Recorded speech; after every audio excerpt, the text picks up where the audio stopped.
Let's begin by offering our respects to ISKCON founder Acharya and our preeminent Shiksha Guru, His Divine Grace, A.C. Bhaktivedanta Swami Srila Prabhupada.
Srila Prabhupada ki Jai. Jai.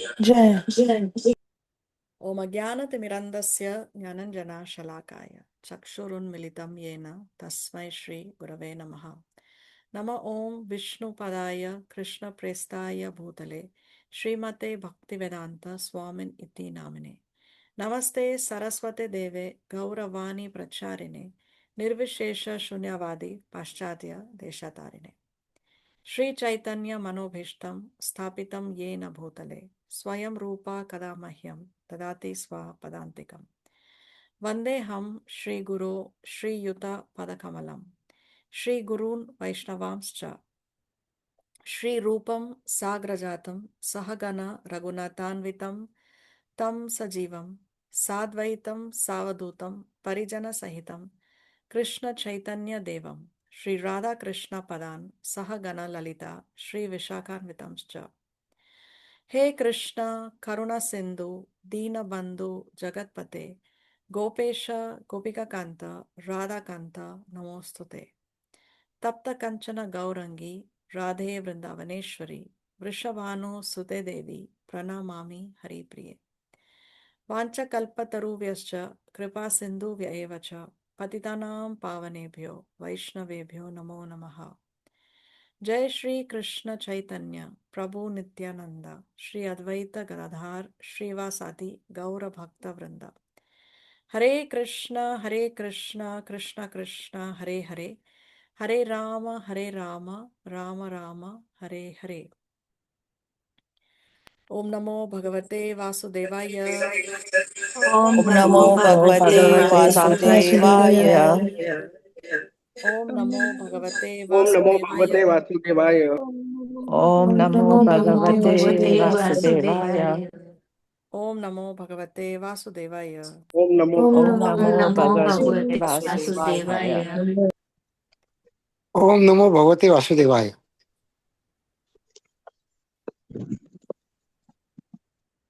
Okay, we welcome all of you to our weekly Krishna book classes. Thank you very much for joining.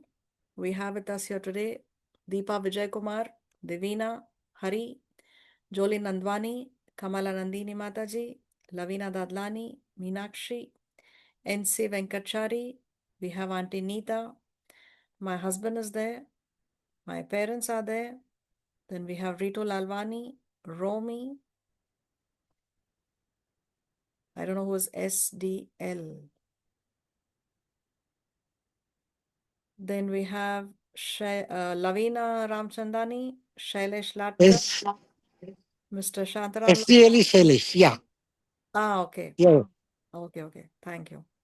Then we have Sheetal Latkar, Shivani, Then we have Shri, Radha, Hari, Devidasi Mataji, and we have Vivansh. Okay. So, what did we see in the previous class?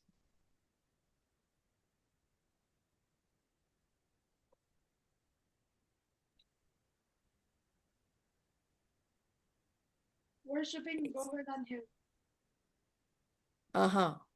Who established the worship of the Govardhan Hill? Krishna. Krishna. But they were supposed to worship, or the residents of Vrindavan, they wanted to, or they intended to worship whom? Indra, Lord Indra. Lord Indra. So why did Krishna stop that yagya? Primarily because he wanted to. You wanted to make him angry, to make Indraji angry. Yes, he wanted to make Lord Indra angry because Indra had become Ego. He has Right. ego. Ego. Pride.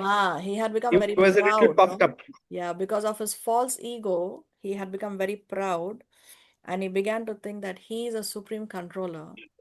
And Krishna does not like pride in the heart of his devotees. No? So when we are proud, or when the devotees of Krishna, they become proud, or sometimes they forget, no, that we are servants, then Krishna will crush that pride because Krishna is merciful.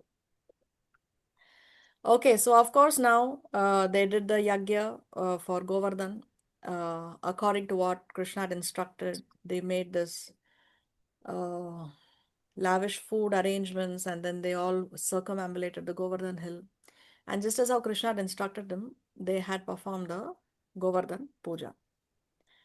So now, of course, Indra is not going to be quiet. Happy. No, he is going to retaliate. So that's what is going to happen in today's chapter. Let's see. 1 second.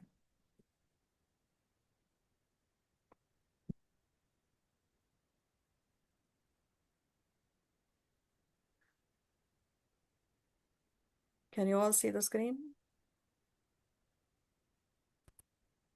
Not as yet. Yeah. Okay.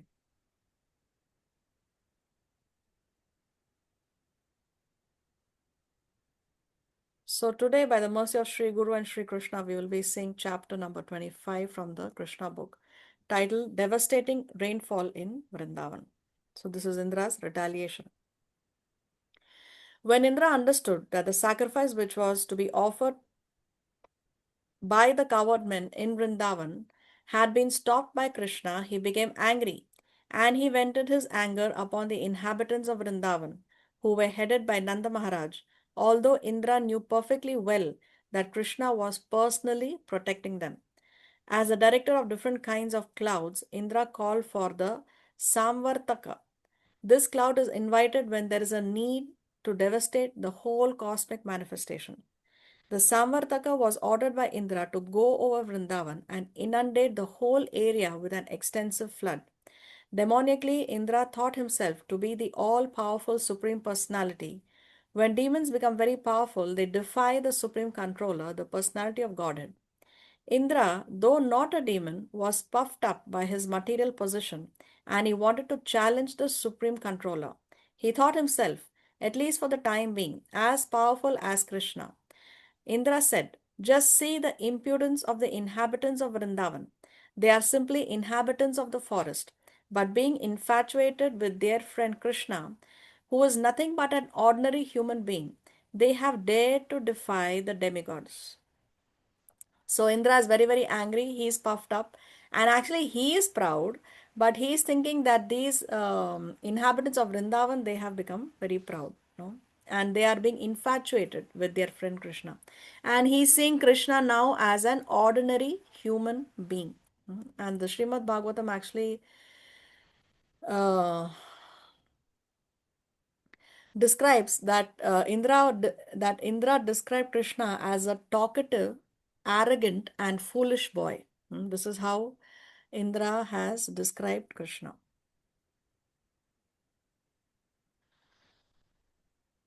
And Samvartaka is the cloud which is usually put in service during the time of cosmic destruction. No, when the universes are destroyed, then it is this Samvartaka cloud that sends devastating rainfall and inundates the planetary systems.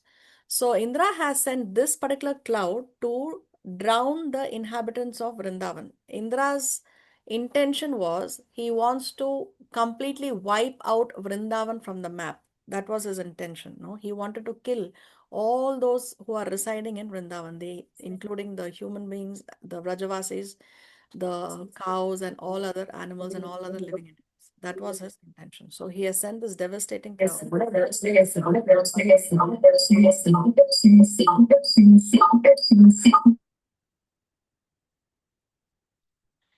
Krishna has declared in the Bhagavad Gita that the worshippers of the demigods are not very intelligent. He has also declared that one has to give up all kinds of demigod worship and simply concentrate on Krishna consciousness. Krishna's invoking the anger of Indra and later on chastising him is a clear indication to his devotees that those who are engaged in Krishna consciousness have no need to worship any demigod, even if it is found that the demigod has become angry. Krishna gives his devotees all protection and they should completely depend on his mercy. So, Krishna always protects his devotees. It's not that one has to be afraid. Let's say somebody has been a devotee of some devata before coming to Krishna consciousness. Because that person has come to Krishna consciousness, that devata is not going to be angry or be morose or sad or upset, because it's not that we are switching loyalties, because even the devatas are devotees of Krishna. In this case, Indra became puffed up because of pride, and that's why he has become angry. But actually, all the devatas are also devotees of Krishna. And as we discussed in the previous class, when we are sincere devotees, then even the devata, sincere devotees of a particular devata, then the devata will redirect us to Krishna. So we saw the example of Sanatan Goswami and the touchstone in this regard in our previous class. No? So here there are different examples where Krishna has um, protected his devotees. See here, this is from the Mahabharata. There was a time during the Mahabharata war when Bhishma almost killed Arjuna. And Krishna was so furious that his dear devotee, Arjuna's life is in danger, that he just grabbed the wheel of a broken chariot from that battlefield and he rushed towards Bhishma to kill him, to attack him. And actually, Krishna had taken a vow that he will not use any weapons in the war. He will not use any weapons in the war. So he was using this wheel like a weapon. So here, this example is given to state that how Krishna does not even care for his own promises. He is ready to even break his promise in order to protect his devotee. He can go to that extent.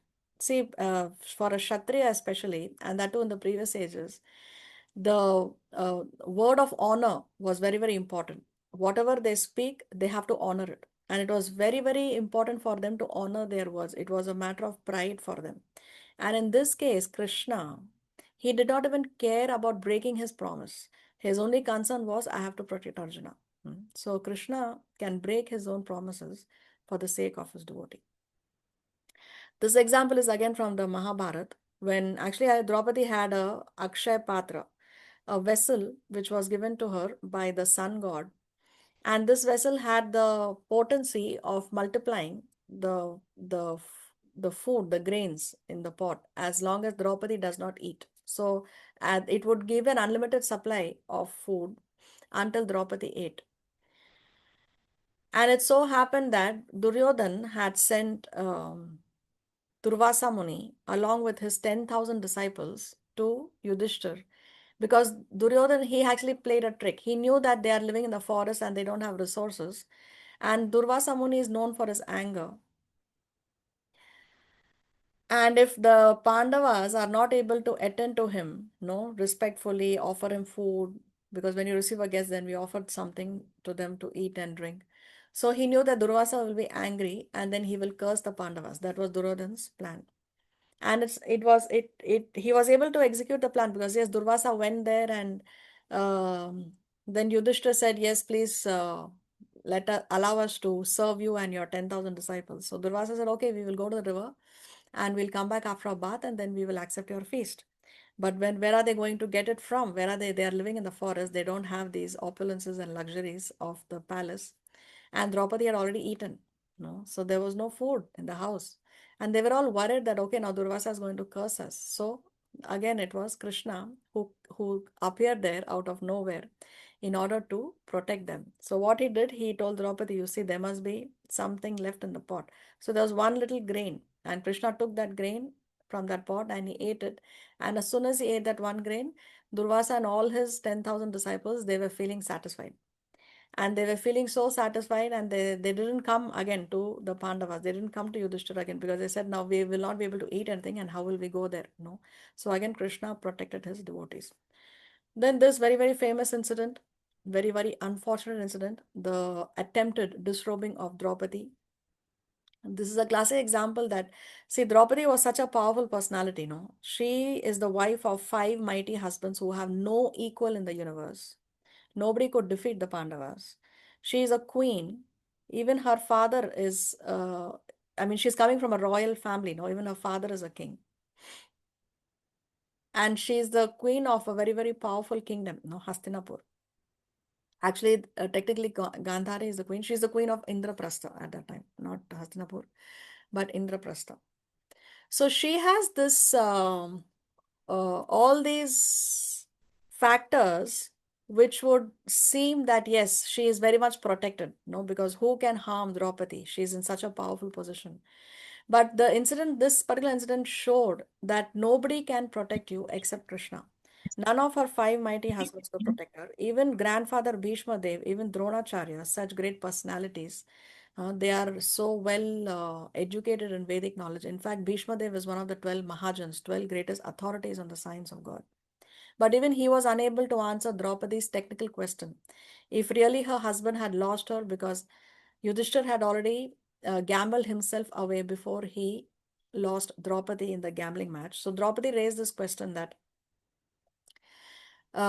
if Yudhishthira has already lost me and technically he is a slave, then how can a slave does not possess anything. He does not possess anything, right? So how can he gamble me? No, how can he stake me? So she raised this technical question, and even Bhishma was not able to answer Draupadi's question. Bhishma, who's the 12 greatest authorities on the science of God, he said, I'm not able to answer your question. So she was in this position. She was in the palace, no? It's not that she's outside in the open and she's surrounded by unknown personalities who are going to attack her. She's very much with her family members in the protection of her palace. But nobody was able to help Draupadi except for Kṛṣṇa. And in this case, these are the 16,000 queens that were kidnapped, and Kṛṣṇa rescued them. And then they said that now we cannot go back to our homes because we have stayed in the house of an unknown man for so many days. So our families and society will not accept us back. So they told Kṛṣṇa, you please marry us. So Kṛṣṇa then married all these princesses, and that's how he became husband of 16,108 wives. But it's not that he has married them and therefore he is going to keep them somehow any which way, because he married them out of in an extraordinary situation, no? Because they had nowhere else to go. Kṛṣṇa actually maintained them in 16,108 palaces and in 16,108 expansions of Kṛṣṇa. It's not that one queen has to wait 16,108 days to be able to see her husband again. No. Kṛṣṇa expanded himself 16,108 times, and each queen was having her palace and her Kṛṣṇa with her. So this is how we see how Kṛṣṇa, these are few examples, but Kṛṣṇa always protects his devotees. Now there are demons who worship the Devatas, like Hiranyakashipu worship Lord Brahma, Ravan would worship Lord Shiva. But how long did those benedictions, how long did those blessings last? Eventually they were killed, isn't it? Eventually they were killed. So Krishna's benedictions are eternal because Kṛṣṇa himself is eternal. The Devatas' benedictions are not eternal because the Devatas themselves are not eternal. That's the point. Indra cursed the action of the inhabitants of Vṛndāvana and said, by defying the authority of the demigods, the inhabitants of Vṛndāvana, what's that word? One second. Will suffer in material existence. Having neglected the sacrifice to the demigods, they cannot cross over the impediments of the ocean of material existence. Indra further declared, "These cowherd men in Vrindavan have neglected my authority on the advice of this talkative boy, who is known as Krishna. He is nothing but a child, and by believing this child, they have enraged me." Thus he ordered the Samvartaka cloud to go and destroy the prosperity of Vrindavan. "The men of Vrindavan," said Indra, "have become too puffed up over their material opulence and are overconfident due to the presence of their tiny friend Krishna. He is simply talkative, childish, and unaware of the complete cosmic situation, although he is thinking himself very advanced in knowledge. Because they have taken Krishna so seriously, they must be punished. They should be destroyed with their cows." In this way, Indra ordered the Samvartaka cloud to go to Vrindavan and inundate the place. Okay, Shailesh, you have a hand raised? So, in this case, the Krishna finds that Indra is defying him, and he is doing something that he should not be doing. So, the Indra is an appointment, right? So, can Krishna not just eliminate that position altogether? Why does he maintain that position even after what he does? So, is it that he just wanted to temporarily uh, uh, because he was puffed up, he wanted to put him down, or did he? Because he's basically telling everyone that you should not be worshipping the demigods. So if they are not required, then why does he keep that position? Why does he keep that position? Because why does he give the demigods a position if it's not required? Krishna can do everything on his own. He does not need it, but he does it out of his causeless mercy, because then he's giving the opportunity to these qualified souls to render devotional service to him. They don't need it. Krishna doesn't need it, but he's giving the opportunity for them to render service. Now, why doesn't he eliminate Indra completely? Is because Krishna is Krishna is very merciful. Krishna believes in correcting the person rather than replacing the person, like a loving father. If you have an employee and if he is making some mistakes and you just fire him from the job, he will have more animosity towards you. But if you have a conversation with your employee and you tell him, like, look, this is the mistake you are making, this is not right, you have to do this, or you crush the pride of that employee, or you do it in such a way that he continues to work for you, but then that disease that he has or the mistake that he's making, that is eliminated. Krishna does not want to crush Indra. Krishna wants to crush Indra's pride. That's the whole point here. So he wants to correct him. He does not want to replace him, because he's very, very merciful. Does that answer your question? Okay.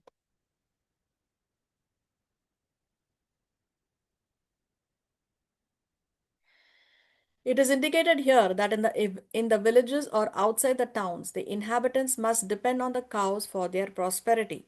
When the cows are destroyed, the people are destitute of all kinds of opulences. When King Indra ordered the Samvartaka and companion clouds to go to Vrindavan, the clouds were afraid of doing this mischief. But King Indra assured them, "You go ahead, and I will also go, riding on my elephant, accompanied by great storms, and I shall apply all my strength to punishing the inhabitants of Vrindavan." Ordered by King Indra, all the dangerous clouds appeared above Vrindavan and began to pour water incessantly with all their strength and power. There was constant lightning and thunder, blowing of severe wind, and incessant falling of rain. The rain seemed to fall like piercing sharp arrows. By pouring water as thick as pillars without cessation, the clouds gradually filled all the lands in Vrindavan with water, and there was no visible distinction between higher and lower land. The situation was very dangerous, especially for the animals. The rainfall was accompanied by great winds, and every living creature in Vrindavan began to tremble from the severe cold. Unable to find any other source of deliverance, they all approached Govinda to take shelter at his lotus feet. The cows, especially, being much aggrieved from the heavy rain, bowed down their heads, and taking their calves underneath their bodies, they approached the Supreme Personality of Godhead to take shelter of his lotus feet. At that time, all the inhabitants of Vrindavan began to pray to Lord Krishna. Dear Krishna, they prayed, you are all powerful and you are very affectionate to your devotees. Now please protect us who have been much harassed by angry Indra. So many points here. First of all, we see how the inhabitants of Vrindavan, whenever there is any problem, they go to Krishna. So for them, Krishna is that go-to person. No, go-to person means that person whom we approach immediately as soon as there is some problem. Just as how for a child, that go-to person may be the mother or the father. Most cases, it is the mother. So Krishna is the go-to person for all the residents of Vrindavan. Immediately, they are approaching Krishna in order to seek help. Now, one may also ask, why is Krishna putting the Vrajavasis in this situation of anxiety? No, because here where did we read that? See, every living creature in Vrindavan began to tremble from severe cold.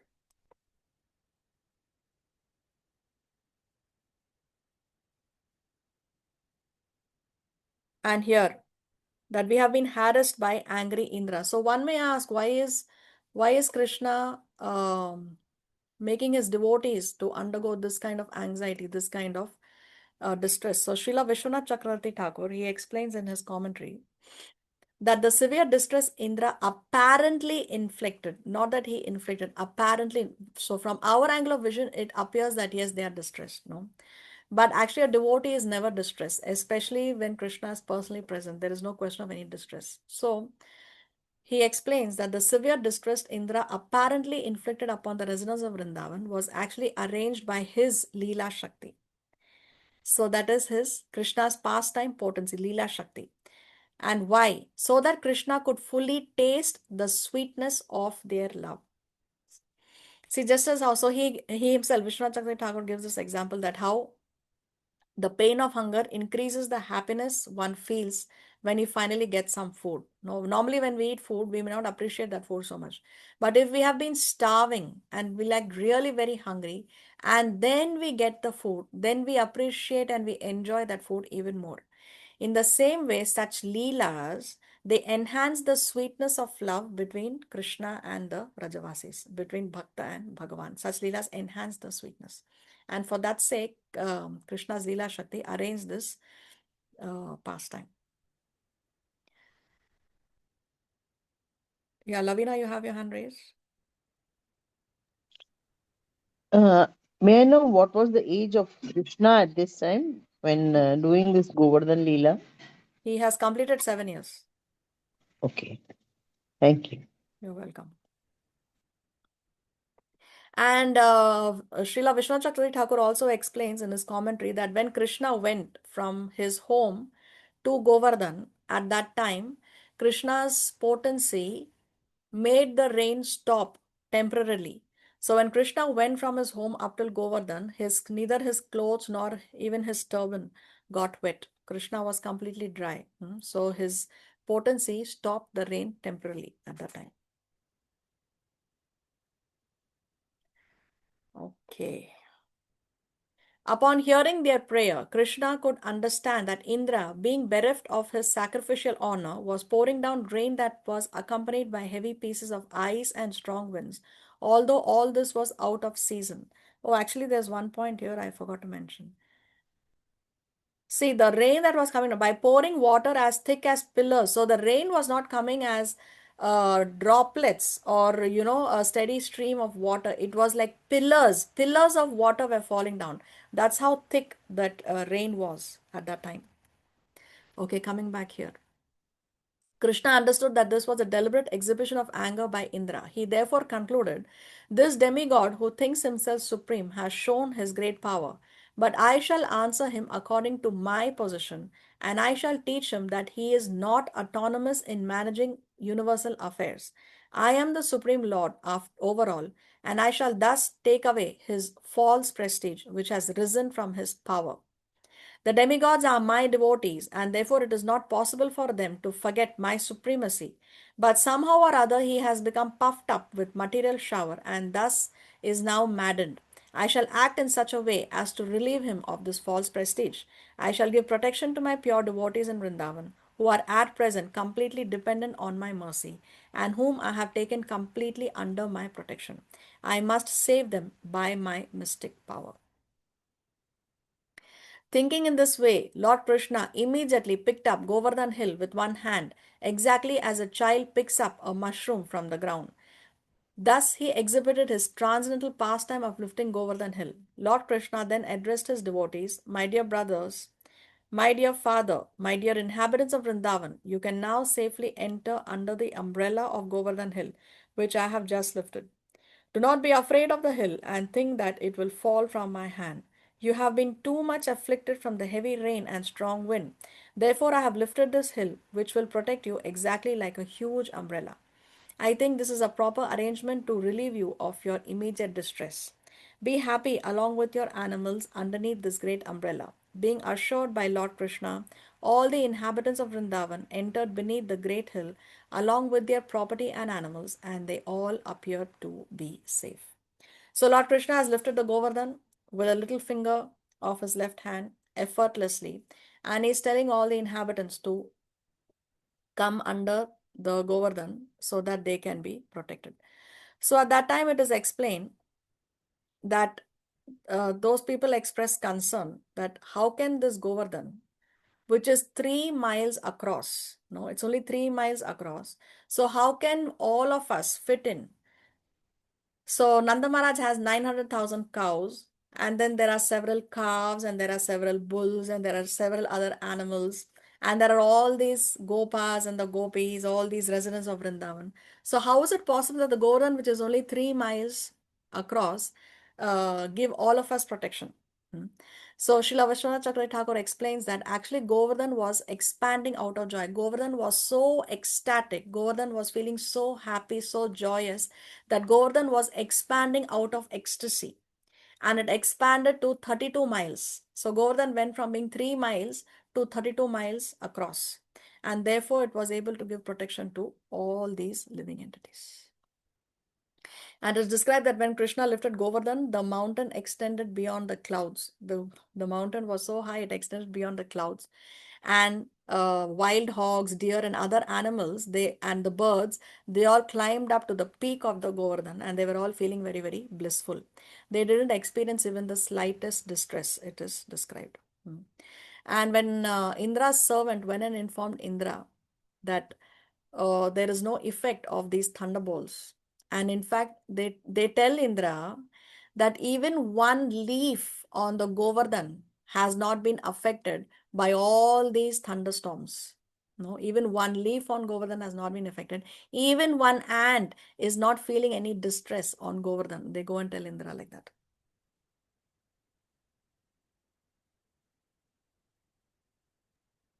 Sorry, Mataji, how many miles did you say that the mountain had expanded?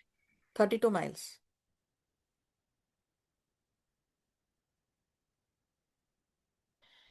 Okay. Thinking in this way, did we read this? Yes. The inhabitants of Vrindavan and their animals remained there for 1 week without being disturbed by hunger, thirst, or any other discomforts. They were simply astonished to see how Krishna was holding up the mountain with the little finger of his left hand. Seeing the extraordinary mystic power of Krishna, Indra, the king of heaven, was thunderstruck and baffled in his determination. He immediately called for all the clouds and asked them to desist. When the sky became completely clear of all clouds and there was sunrise again, the strong wind stopped.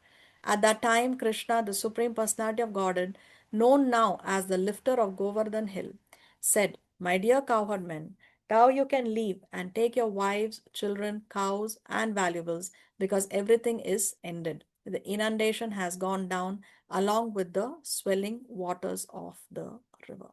So finally, Indra, he realizes Krishna is most powerful, and he calls the clouds off. No, everything is dry, and then Krishna said that now you can all go back. So for how many days this Govardhan was lifted and the inhabitants were under Govardhan? 1 7 week. days. 1 week. Yes, 1 1 week. week, no? 7 days, and so 7 continuous days and nights Krishna was holding the Govardhan. And what about food and water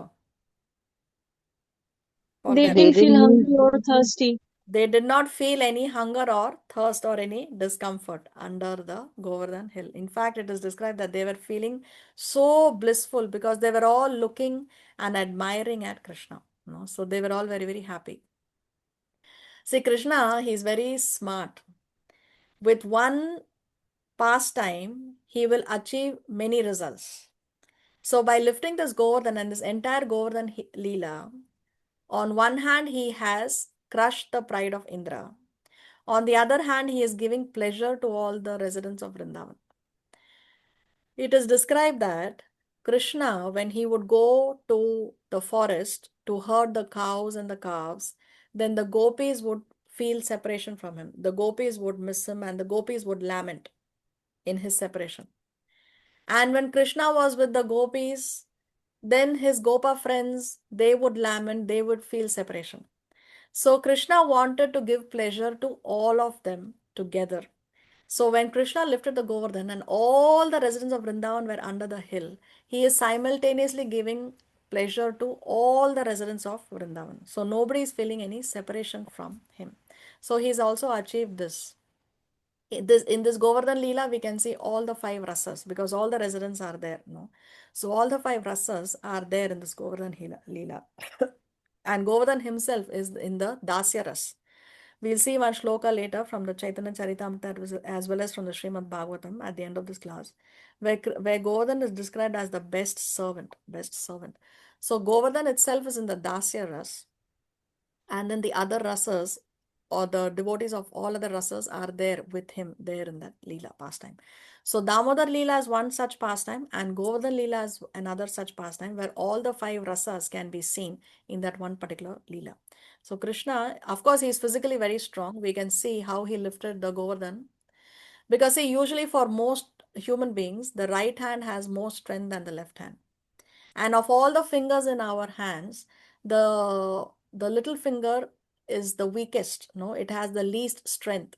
So Krishna has lifted the Govardhan hill on the little finger of his left hand. So he is strong as well as he is very smart because he achieves many goals in one Leela, in one pastime. Yeah, Shailesh, you have your hand raised.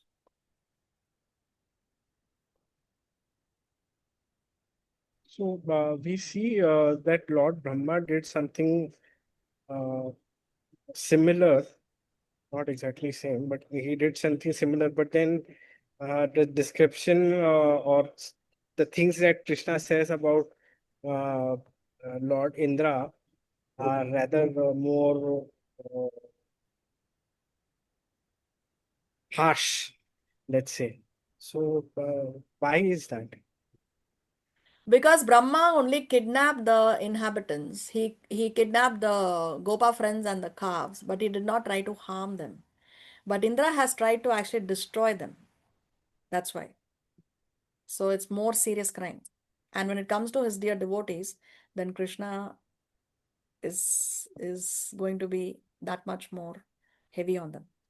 Okay. All the men loaded their Another thing valuable. What's that?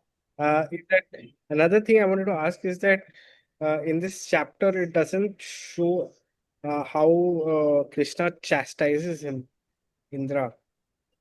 It's said that he will chastise him, but then it doesn't show how he chastised him. We will see that because Indra then offers prayers. He comes and he asks for forgiveness upon the advice of Lord Brahma. He comes with a Surupi cow and then he asks for forgiveness, and then we will see what Krishna tells him. That is in 2 chapters from now. Yeah, one small doubt. So why Krishna lifted with the left hand? Any reference is there for that? Why he did not use the right hand? Yeah, because he is showing that he is most powerful. He can, as I said, the left hand has less strength than the right hand. And the little finger is the weakest of all the fingers. So he's showing how he can effortlessly achieve such tasks. Okay, thank you. Okay. The inhabitants of Vrindavan, no, here, all the men loaded their valuables on carts and slowly left with their cows and other paraphernalia. After they had cleared out everything, Lord Krishna very slowly replaced Govardhan Hill in exactly the same position it had been in before. When everything was done, all the inhabitants of Vrindavan approached Krishna with feelings of love and embraced him with great ecstasy. The gopis, being naturally very affectionate to Krishna, began to offer him yogurt mixed with their tears, and they poured incessant blessings upon him. Mother Yashoda, Mother Rohini, Nanda, and Balaram, who is the strongest of the strong, embraced Krishna one after another, and from spontaneous feelings of affection blessed him over and over again. In the heavens, different demigods from different planetary systems such as Siddha Loka, Gandharva Loka, and Charana Loka also began to show their complete satisfaction. They poured showers of flowers on the surface of the earth and sounded different conch shells. There was beating of drums, and being inspired by godly feelings, residents of Gandharva Loka began to play on their tamburas to please the Lord. After this incident, the Supreme Personality of Godhead, surrounded by his dear friends and the animals, returned to his home. As usual, the gopis began to chant the glorious pastimes of Lord Krishna with great feeling, for they were chanting from the heart. So everybody has gone home.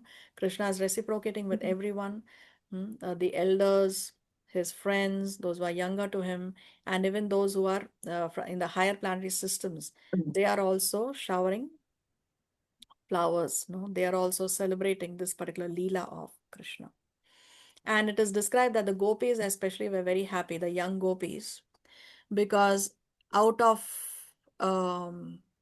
modesty, out of being shy, they could not openly glorify Krishna. Because, for a girl to glorify a boy, it is not seen something as socially very acceptable. But here, after this incident, they were able to openly glorify Krishna. So they were also very, very happy at this point of time. And it is described in the commentary of Srila Vishwanath Chakravarti Thakur that Govardhan at that time, he was feeling so much joy and so much ecstasy when Krishna lifted him. Now, of course, he expanded to 32 miles. But even the lightning, the thunderbolts that were being struck on Govardhan, he was feeling them to be as soft and as pleasant as flowers hitting the Govardhan. And at times he would not even feel anything at all. Why? Because Govardhan was completely absorbed in Krishna. So therefore, Govardhan was not feeling any pain or any distress, even though those thunderbolts were hitting Govardhan constantly. In fact, Indra's weapon is a thunderbolt weapon, and it is described that when that thunderbolt weapon strikes a mountain, it can completely pulverize the mountain. It is such a powerful weapon of Lord Indra. But here in this case, Govardhan was not feeling any distress. Thus ends the Bhaktivedanta purport of the 25th chapter of Krishna, devastating rainfall in Vrindavan. Yeah, Shailesh, you have your hand raised?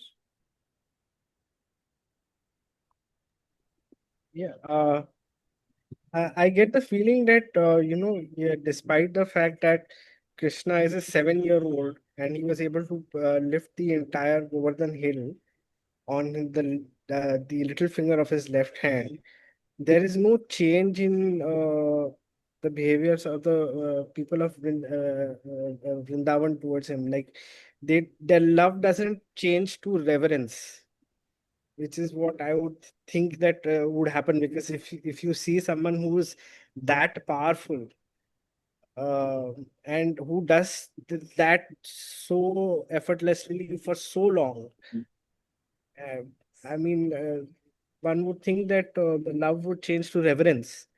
That, oh, here is this great being in the midst of us, but it doesn't seem to happen from the text. So why is that? See, if you see in the next chapter, after this incident, the inhabitants of Vrindavan actually they go to Nanda Maharaj and they speak to Nanda Maharaj. How is it that your 7-year-old boy was able to achieve such a feat? So they are thinking like that. No, how is it possible? So there is a conversation between them, and we have to understand that, see, Krishna has two aspects. One is opulence and one is sweetness. So in Vrindavan, the sweetness completely overpowers the opulence aspect of Krishna in Vrindavan. Yes, Krishna is opulent. They see that they see Krishna's opulence. Opulence means, yeah, in this case, his opulence of strength. No, so there are different kinds of opulence. So they see that yes, Krishna has this opulence of strength, but their love for Krishna is so powerful. So they are thinking that okay, even if Krishna is God, but first he is our friend. My friend is God. That is their thought process, because their love completely overpowers the opulence of Krishna, it completely overshadows. So his sweetness, Krishna's sweetness, is completely overshadowed by his opulence in Vrindavan. This can happen only in Vrindavan, nowhere else. But yes, they do think that what's going on, what's happening, how is this possible? So therefore they go to Nanda Maharaj, and then Nanda Maharaj tells them that how Garga Muni had said at the time of birth that he is Narayana Sama, no, he's equal to Narayan, and how Garga Muni had told him that whenever there is any problem, whenever there is any distress, whenever there is any danger, then this little boy will be able to help the residents of Vrindavan. So that time Nanda Maharaj tells them that this is what Garga Muni had said. So yes, they are happening, but still again, their love is so much that it completely overshadows that opulence what they have seen.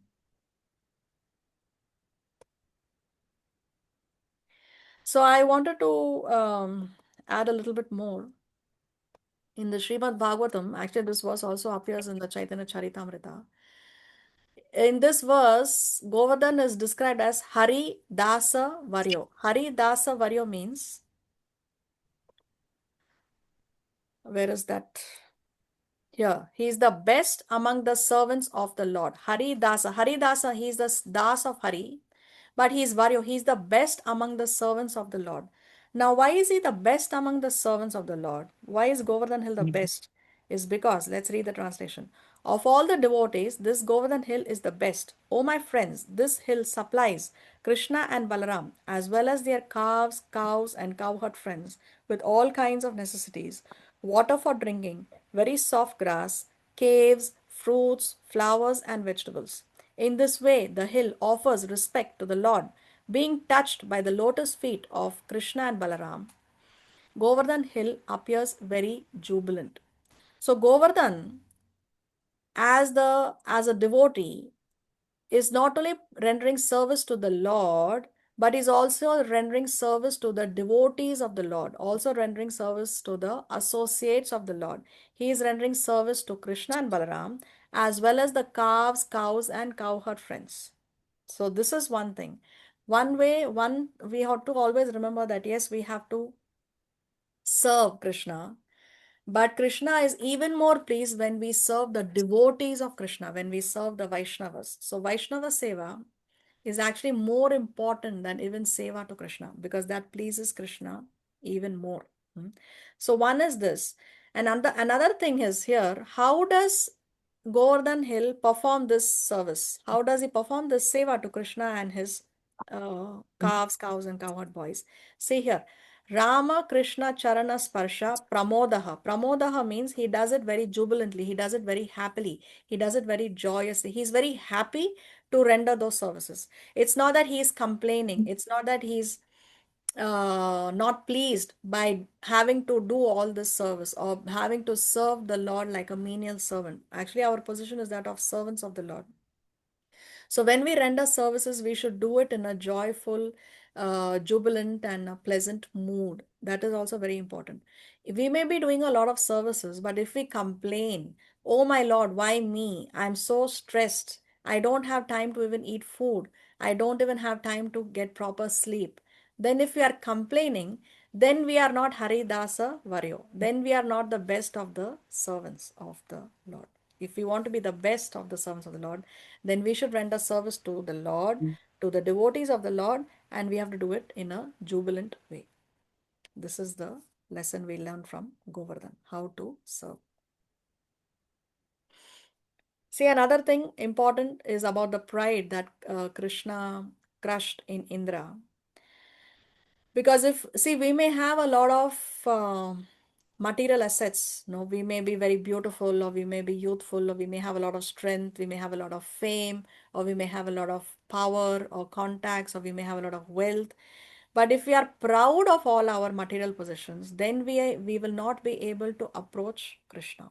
See this verse spoken by Queen Kunti. This verse was spoken by Queen Kunti when Krishna, post the war, when Krishna was leaving Hastinapur and he was going back to Dwarka. The war has ended and Yudhishthira has been crowned king. So now Krishna is going back to Dwarka. That time, Queen Kunti, she recites many wonderful, beautiful prayers to Krishna. And one of those verses is this. So that time Queen Kunti says, "My Lord, your worship can be easily approached, but only by those who are materially exhausted. One who is on the path of material progress, trying to improve himself with respectable parentage, great opulence, high education, bodily beauty, cannot approach you with sincere feeling." So if we are still on the material platform, we have not exhausted all our uh, material achievements, if we are proud of that, then we will not be able to approach Krishna the way we ideally should be able to approach him. Sometimes we see even in devotee congregation, sometimes a devotee may be doing a lot of services, maybe a very expert book distributor, maybe very good at preaching, maybe very good at cooking, somebody may be very expert in pujari seva. So that is very nice. But if we forget that whatever we are able to do is because of the mercy of Krishna, and we start to think that I am a good book distributor, I can distribute so many books in a day, or I can preach, or I can make so many devotees, or I can do pujari seva so wonderfully. So when a devotee starts to think like that, then that's how Maya attacks us. See, when we do devotional service, then immediately Maya is disturbed. So what is the weapon, most potent weapon and the most subtle? It's very powerful as well as very subtle, this weapon of Maya, where she enters into the heart of the devotee in the form of false pride. And she tells, and the devotee starts to think, oh, I am a great devotee. No, I'm indispensable. Nobody can decorate the Archa Vigraha, the Murtis of Radha Krishna, like how I decorate, or nobody can give a Bhagavatam class like how I give a class. No. So this is the most powerful and subtle weapon of Maya. Very easily like this, she brings pride in the heart of the devotee, and then everything will come crashing down. So Krishna does not like pride in the heart of his devotees. So in this case, this is how he crushed the pride of Indra out of his mercy. Then when the devotee becomes proud, then Krishna can crush that pride.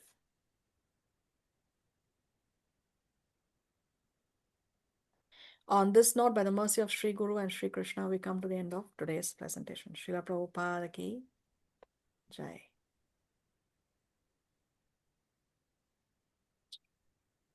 Do we have any questions or comments? We finished early today, right? No? Yeah, Or did we join it's a late? relatively shorter chapter. Oh. Yeah, Priyanka Jha.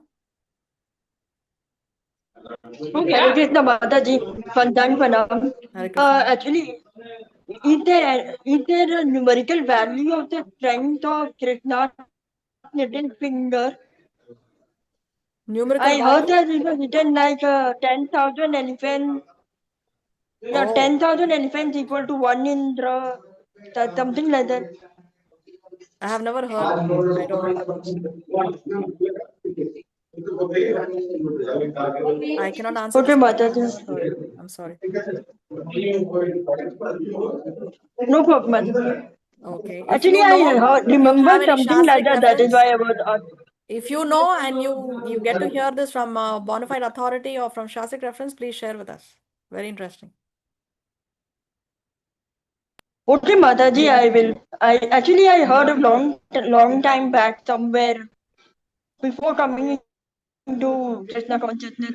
Okay. Somewhere it was written. I'm not Okay. sure. Okay. So someday Krishna will reveal it to us. Thank you. Okay, I have one correction to make. There was a mistake I made in the previous class. I'm sorry for that. So in the previous class, I was mentioning that Govardhan at the time of Krishna Leela was 2 miles tall, right?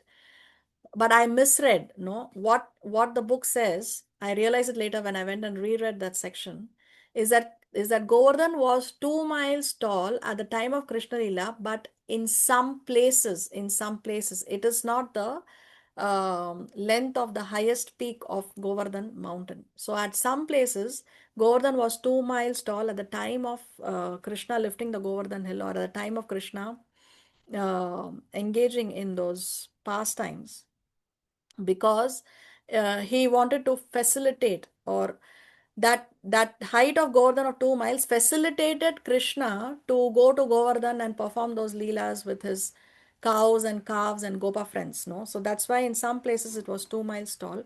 But the tallest point on Govardhan during Krishna's time is 16 to 18 miles. So please make that correction. It was a mistake from my previous class.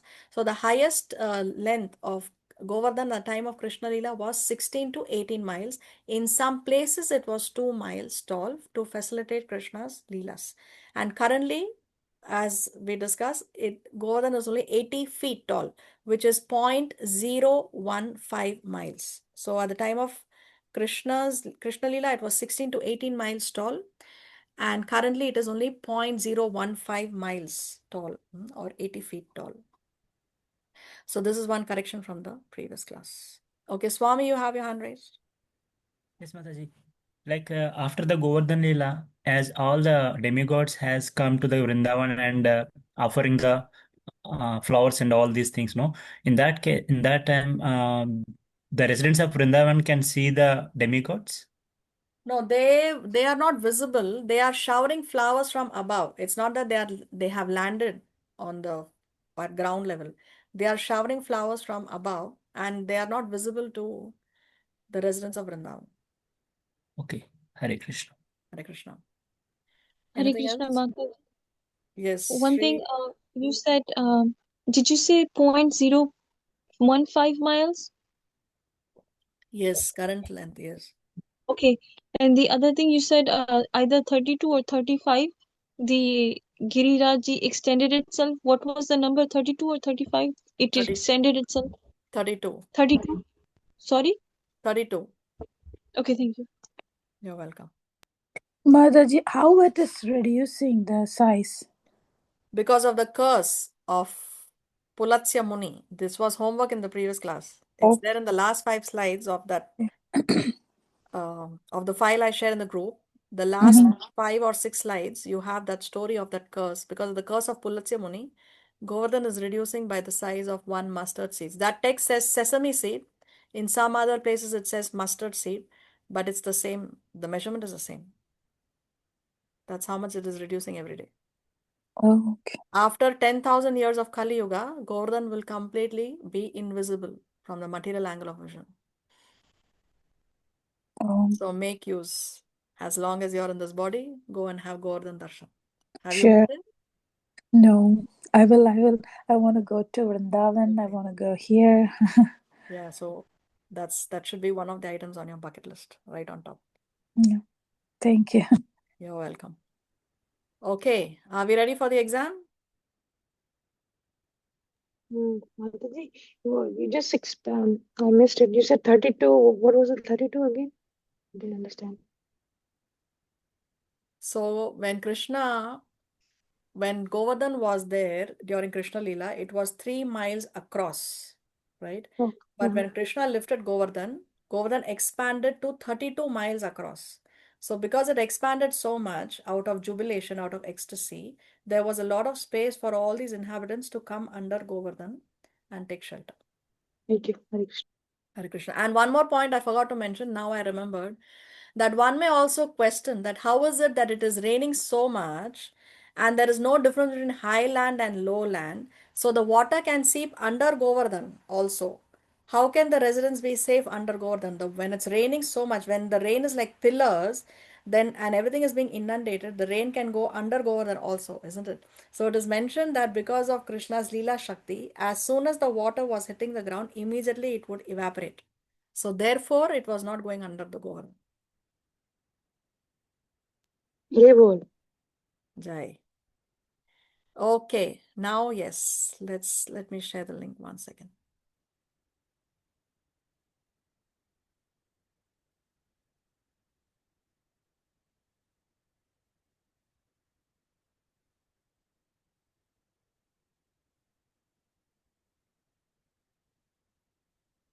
Okay, the link is coming up in your chat right now.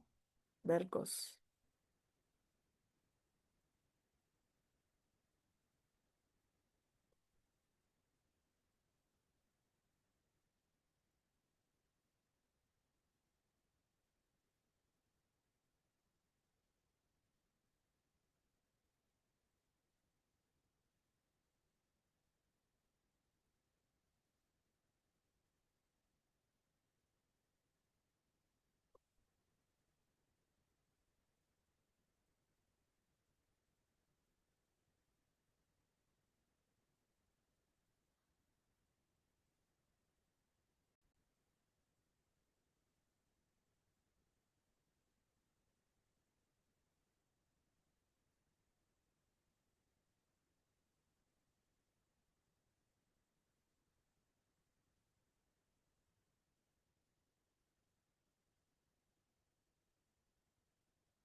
Hare Krishna, I just submitted my quiz. 1 second, let me see. Hare Krishna, I submitted my test as well. Yes, received. Vivansh and Deepa, I have received. Priyanka Jha also I received. Shailesh and Swami. Jolie also. Hare Hare Krishna. Krishna. Hare Krishna.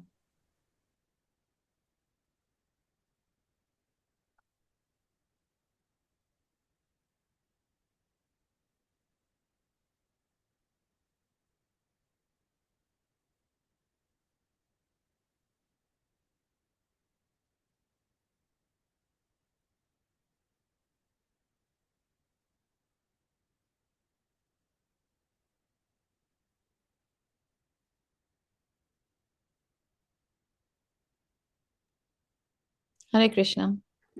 Hare Krishna. Thank you.